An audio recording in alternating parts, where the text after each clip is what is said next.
आजची कथा आहे एका अशा मुलीची जी खूप शांत होती, खूप सहनशील होती, पण तिच्या शांततेचा लोकांनी गैरफायदा घेतला. ही कथा आहे अक्षिताची. अक्षिता लग्न होऊन फक्त 6 महिन्यापूर्वी जीवनच्या घरी आली होती. लग्नाच्या वेळी सगळं खूप छान दिसत होतं. जीवन बोलायला गोड, सासूबाई प्रेमळ. पण लग्नानंतर हळूहळू अक्षिताला कळायला लागलं की हे सगळं बाहेरचं रूप होतं. जीवनला दारूची सवय होती. सुरुवातीला अक्षता विचार करायची की लग्न झालं आहे, जबाबदारी आली आहे, तो नक्कीच बदलणार. पण दिवसेंदिवस परिस्थिती उलटच होत गेली. एक संध्याकाळ होती. अक्षिता स्वयंपाकघरात उभी राहून जेवण बनवत होती. तिने मनापासून भाजी केली होती, कारण तिला वाटत होतं की आज तरी सगळं शांत होईल. पण सासूबाई ताटात भाजी घेताच चेहरा वाकडा करून म्हणाल्या, "अगं अक्षिता, ही कसली भाजी केलीस? चवच नाही आहे." अक्षिता थोडी घाबरली. ती हळू आवाजात म्हणाली, "आई, चुकून मीठ कमी पडलं असेल तर मी आत्ता ठीक करते." पण सासूबाईंना ते ऐकायचंच नव्हतं. त्या मुद्दाम मोठ्या आवाजात बोलू लागल्या, "काही काम नीट जमत नाही तुला, ना स्वयंपाक ना घरकाम. तुझ्या आईने काही शिकवलं नाही का?"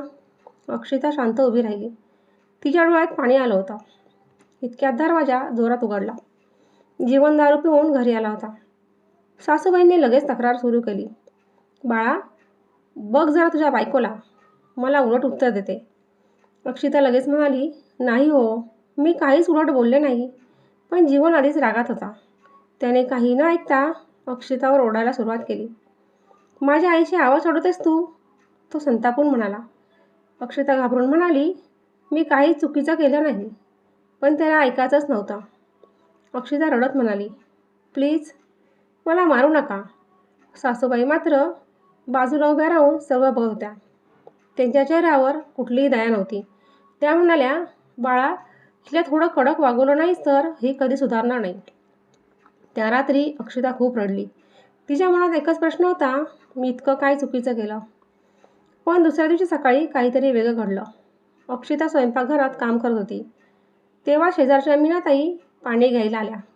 त्यांनी अक्षिताच्या हातावरचे व्रण पाहिले.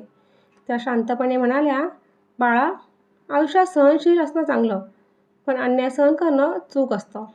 त्या शब्दांनी अक्षितेच्या मनात काहीतरी एकदाच हललं. तिने आरशात स्वतःकडे पाहिलं आणि स्वतःलाच विचारलं, मी आयुष्यभर असंच जगणार का? त्या दिवसापासून अक्षिताने स्वतःला मजबूत बनायचं ठरवलं. ती शांत होती, पण आता ती घाबरलेली नव्हती. आणि एक दिवस असा आला जेव्हा तिने सगळ्यांसमोर ठाम आवाजात सांगितलं, "आता पुरे. मी कोणाचाही अन्याय सहन करणार नाही." त्या एका वाक्याने सगळे थबकले. कधीकधी आयुष्यात सर्वात शांत माणूस जेव्हा बोलतो तेव्हा सगळ्यात मोठा बदल तिथूनच सुरू होतो. मित्रांनो, या कथेतून एकच शिकायला मिळतं, सहनशीलता ही चांगली गोष्ट आहे, पण अन्याय सहन करणं कधीच योग्य नसतं. स्वतःचा सन्मान जपणं हे प्रत्येकाचं कर्तव्य आहे.